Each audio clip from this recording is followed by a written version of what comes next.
Pas de stress. Bon. Christian, un beau vainqueur, on l'attendait depuis un petit moment. Peter Sagan, on peut pas rêver mieux pour vous?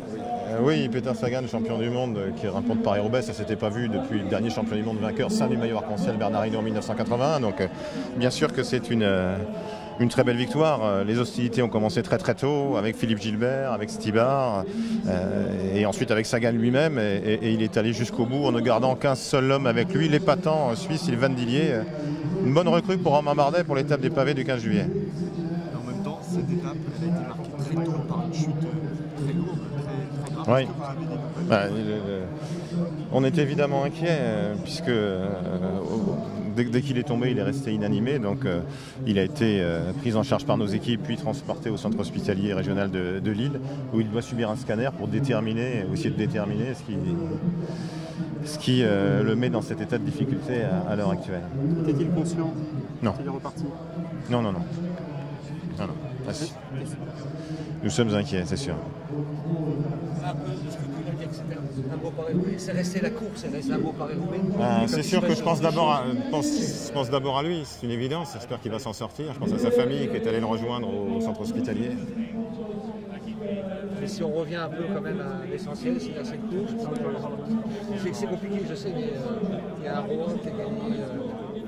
Peter Sagan qui gagne Paris-Roubaix, c'est effectivement une sorte de concrétisation pour lui. On l'a vu exulter sur la ligne de manière très très impressionnante parce qu'il avait vraiment envie de gagner l'arène des classiques, la plus belle des classiques, le monument des monuments.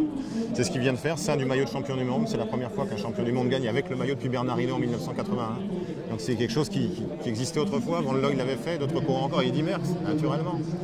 Mais depuis Bernard Hinault en 1981, ça n'était plus arrivé.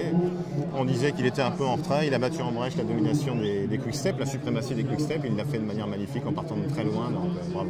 C'est étonnant, c'est qu'il dit je vais gagner, un peu comme les Brunen de Mousséou, et il gagne. Il n'a pas toujours dit ça, qu'il allait gagner. En tout cas, il était tendu vers cet objectif-là, c'est sûr et certain. Ça faisait des années qu'il essayait de gagner Paris-Roubaix. Il le fait cette année, bravo. Christian, c'était pas l'année des Français, pas? Non. Effectivement, je pensais qu'ils auraient fait mieux. Arnaud Démare a été lâché tôt. Je ne sais même pas, là, à la minute présente, quel est le premier Français, mais effectivement, moins bien que les autres années. Tous les jours ne sont pas fastes.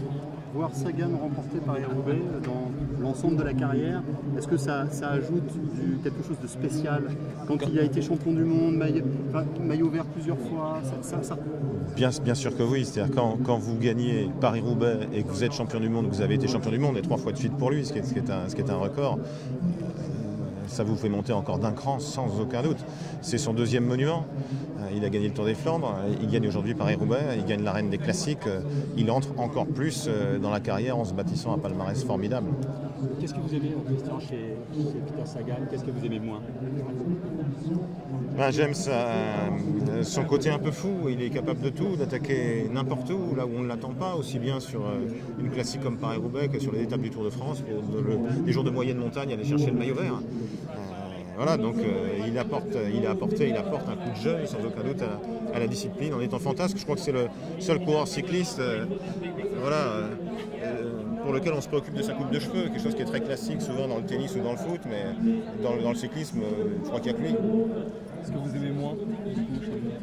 Non, mais je sais très bien qu'un triple champion du monde gagne à Paris-Roubaix, donc je suis absolument ravi pour ça. Mais, ravi, mais inquiet pour autre chose. Le cyclisme est un sport dangereux. Il faut vivre avec ça au quotidien. On verra comment ça s'est passé vraiment en fonction des résultats de l'hôpital.